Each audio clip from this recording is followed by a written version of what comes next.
Chaque personne a sa propre personnalité. Pour certains, c'est visible à eux, mais d'autres n'y prennent pas attention. Il serait plus facile de se connaître afin de permettre une bonne entente avec autrui. Avant de commencer, nous vous invitons à vous abonner et laisser une petite pouce bleu.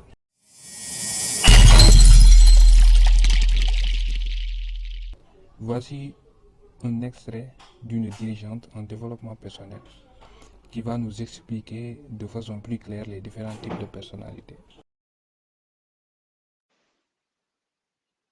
En fait, on a tous une base et des phases.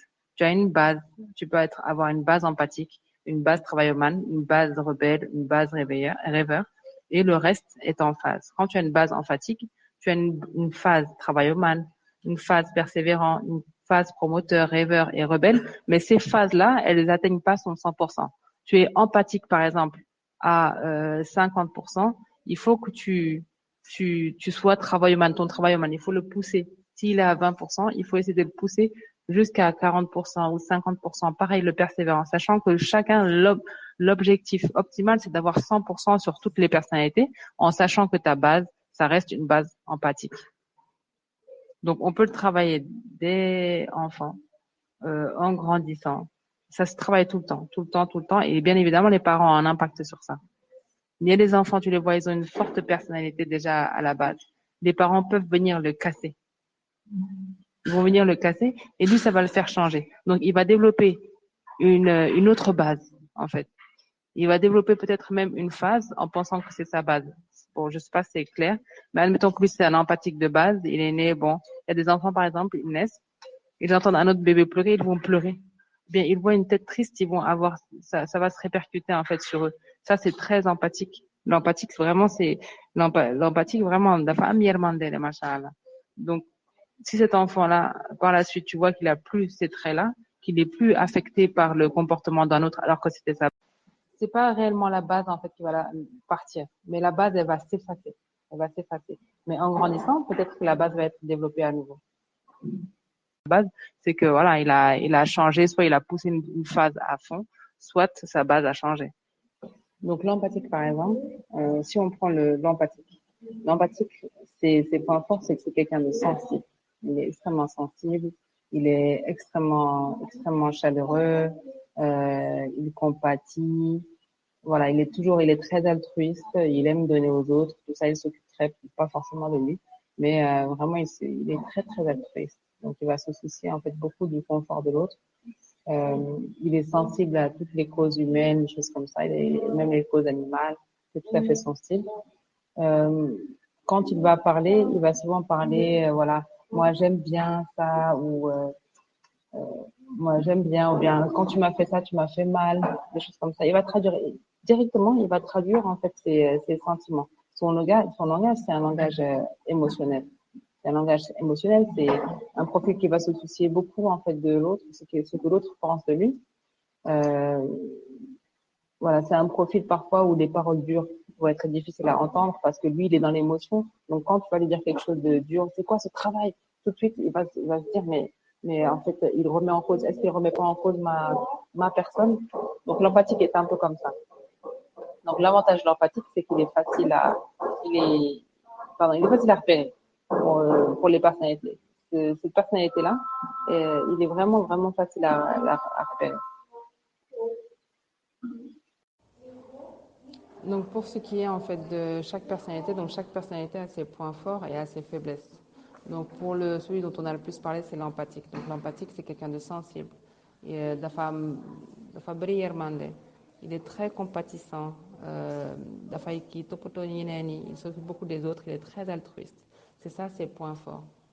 Son point faible, allez comme ça va. Son point faible, ça va être qu'il va essayer à tout prix en fait de s'adapter aux besoins des autres. Kon lii moom mën na ko yaakal parce que au lieu que mu def lu muy bëgg def dina def keneen ki moom lu muy bëgg il va faire ça. Il va faire ce que l'autre veut et ça c'est un point négatif pour lui et il peut avoir aussi du mal à s'affirmer tellement qu'il peut se faire absorber en fait par il veut pas faire mal, il veut pas blesser donc il va avoir du mal à s'affirmer. Ça c'est pour l'empathique. Donc pour le travaillman, son point fort, c'est ça. Son point fort, le travaillman, il est logique, il est responsable. il est organisé. À chaque fois, son bureau, il est rangé au carré, son cahier est à droite, son stylo est au-dessus de son cahier, il fait des plannings, il planifie tout. Donc lui, ça c'est vraiment son point fort. Il a une organisation qui est parfaite. Maintenant, son point négatif, c'est qu'à un moment donné, quand on va le sortir de cette organisation, il ne va pas pouvoir agir, il va être perdu. Donc si en fait tu le sors en fait de son rangement, tu le sors en fait de son tableau Excel, parfois il peut manquer en fait de souplesse. S'il a que, on part du principe qu'ils ont que cette personnalité, que les autres ne sont pas travaillés. Parce que si c'est un travailleur qui a travaillé sa personnalité de promoteur, il va pouvoir s'adapter. Ensuite, il y avait le persévérant. Donc le persévérant, lui, il va jusqu'au bout. Donc ça vient du mot persévérer. Il va aller jusqu'au bout en fait de ses idées. Donc c'est quelqu'un d'engagé, c'est quelqu'un qui a des convictions, c'est quelqu'un en fait qui a la valeur en fait de la parole et des engagements. Donc il est fort dans ses convictions et il ne va pas lâcher. Donc même quand tu vas essayer de lui faire changer de sujet, changer ça va être un peu d'avis, ça va être un peu compliqué.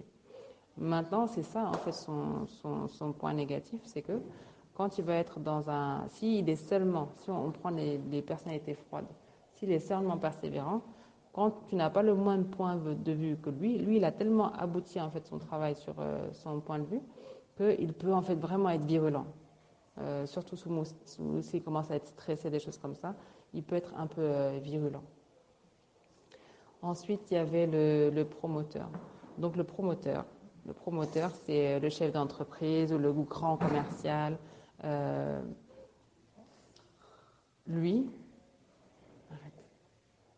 Lui, le promoteur, voilà, ça va être un charmeur, il s'adapte à toute situation, il aime le risque, il suit son intuition, il a confiance en lui, a priori. C'est le séducteur, voilà, c'est le promoteur.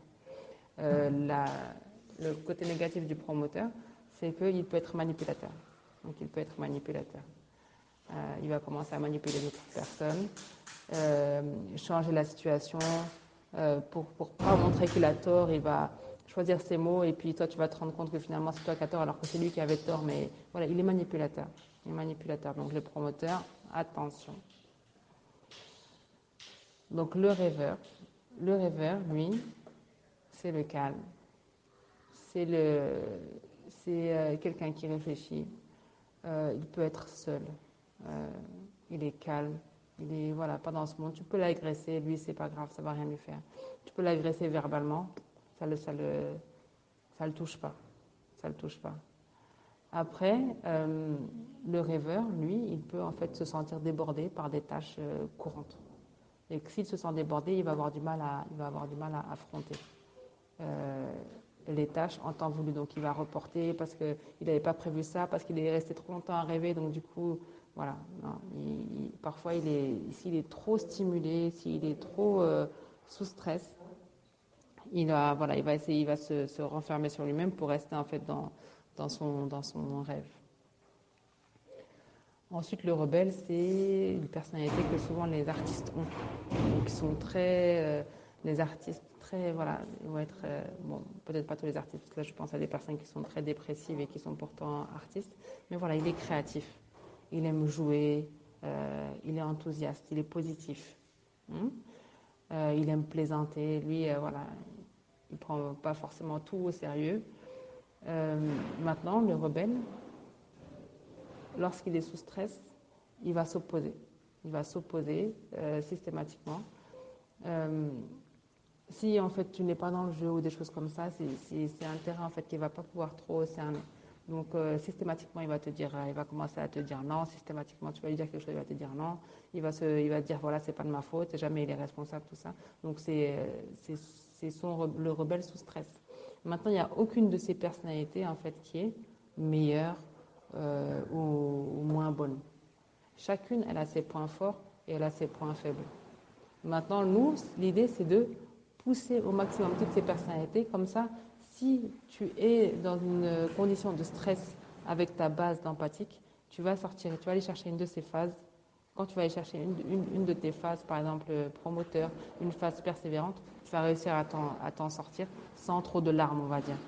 pareil, dans les cœurs de métier, souvent tu vas retrouver le travail humain comme assistant d'éducation, infirmier, des personnes très altruistes, hôtesses, des choses comme ça, psychologues, ce sont des gens en fait qui sont très altruistes.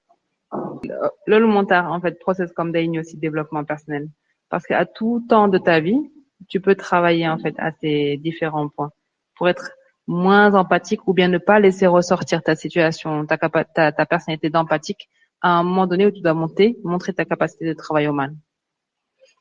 Par exemple, dans un entretien, une personne qui va et qui te dit, euh, il est en face de l'employeur, et l'employeur commence à lui demander pourquoi vous cherchez du travail. Ah, vous savez, moi je cherche du travail parce que j'ai besoin d'une dépense, j'ai quelques difficultés. Voilà, lui il présente une personnalité qui n'est pas la personnalité à présenter en entretien.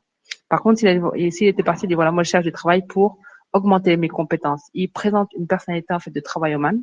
Alors que lui, il a peut-être une personnalité de base d'empathique, où là, voilà, il avait ressenti la difficulté, donc il s'est dit, je vais aller trouver du travail. Mais là, il présente sa personnalité de travailloman, et c'est cette personnalité, en fait, qui est adéquate à son interlocuteur, pour pouvoir le convaincre et avoir ce qu'il souhaite. Je ne sais pas si vous avez compris en fait l'idée des bases et l'idée des bases et l'idée des phases. La base, c'est ce que tu es à la base. Les phases, c'est tout le reste des personnalités. Donc tu peux avoir une base promoteur à 50% et avoir toutes tes autres phases à 40%. Ce qui fait de toi, voilà, c'est très intéressant. C'est très intéressant. Dans le couple, par exemple, c'est des choses qui peuvent servir pour s'aider à communiquer. Si on connaît, pour nous les femmes, en fait, la personnalité en fait du mari, on va savoir un petit peu sur quel canal discuter avec lui. Si vous avez voilà, un projet, admettons une femme persévérante qui a un projet, qui a vraiment envie de le réaliser, le mari est un peu réticent, mais c'est un promoteur. C'est un promoteur. Il est un peu réticent, mais c'est un promoteur. Si la femme elle vient lui dire, mais regarde, comme elle est persévérante, ce qu'elle doit lui dire en tant que persévérante, avec une base persévérante, elle va dire, voilà, moi j'ai vraiment envie de faire ce projet, ça c'est son côté persévérante, mais elle sait que son mari c'est un promoteur. Ce projet, il nous permettrait de gagner temps et ça nous permettrait de financer telle chose. Là, tu l'as impliqué, sa personnalité de promoteur, dans ton projet, il va peut-être te dire, ah ok, pourquoi pas, bon, vas-y, lance-toi.